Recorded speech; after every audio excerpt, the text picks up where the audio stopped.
Well, we are now a little more than a year into President Donald Trump's second term as president, and it's no secret that immigration and border security were key to his platform. Just in the past year, there have been a lot of changes to the immigration landscape. So special projects producer with us this morning looking through data, Lexi Salazar here with us this morning. You actually spoke to a number of experts, and you're also here to break down some of the biggest changes here for us this morning. So Lexi, when it comes to this administration's stance on immigration, just how aggressive has enforcement actually been? Yeah, so we know it's no secret it has been aggressive. We actually looked through ICE data for arrests in Texas between January of last year to mid-October. And statewide in Texas, arrests are up 153% from the previous year. Zooming into Dallas, they're up about 126%. So those are some pretty significant jumps. We spoke to an immigration attorney, Paul Hunker, about this. And Paul Hunker served as chief counsel for ICE in Dallas, including during the first Trump administration. And he says that this aggressive tactic is not only more aggressive than during the Biden administration, but also even during Trump's first term. Yeah, I mean, no mistaking the statistics that you pulled up there, too. Take a listen to this. The Trump administration is really putting pressure on ICE to increase its numbers.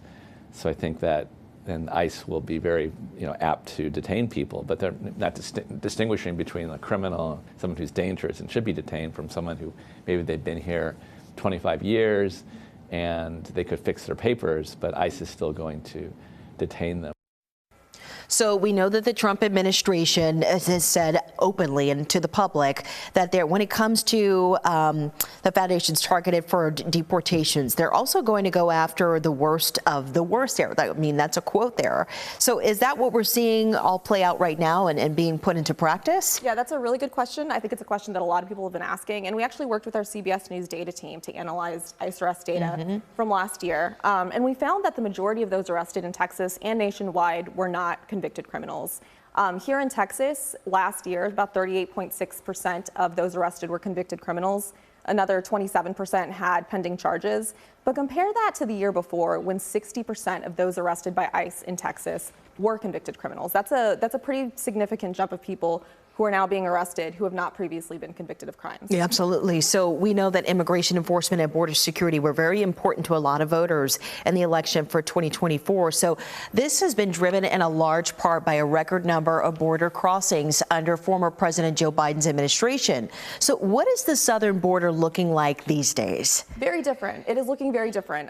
Just last December, there were about 10,000 arrests at the southern border. Compare that to the previous December 2024. There were 96,000 arrests. And then the year before that, 300,000 arrests. We spoke with Amon Blair, who's actually a senior policy advisor at the Texas Public Policy Foundation. It's a conservative think tank. And he pointed to the significant reduction in border crossings as one of the Trump administration's really key wins. Let's listen. The best measure in terms of how well President Trump has conducted immigration enforcement would be the southern border numbers. You're seeing a multi-agency, multi-jurisdictional approach in terms of immigration enforcement that has never been done before. So looking ahead to next year now, Lexi, so what can we expect from the administration when it comes to immigration and that front as a whole? Yeah, so the experts we spoke with don't see this slowing down anytime soon. And of course, you have to remember that ICE is now the highest funded American law enforcement agency, thanks to a huge $75 billion budget increase last July. They more than doubled their workforce last year from 10,000 to 22,000. But what Blair, the conservative scholar, did say is that he hopes that he sees more collaboration between federal agencies and their state and local counterparts. You're going to see a lot less of what was happening in Minneapolis. You're going to see a lot less what's happening nationwide in terms of the streets of those cities. And I think you're going to see a lot more compliance. I think we're going to see increased detention. There's more detention space coming online, and ICE is going to be incentivized to fill that detention space. Well, Lexi, thank you for joining us this morning for the perspective and also just for their perspective in the context, too, as well.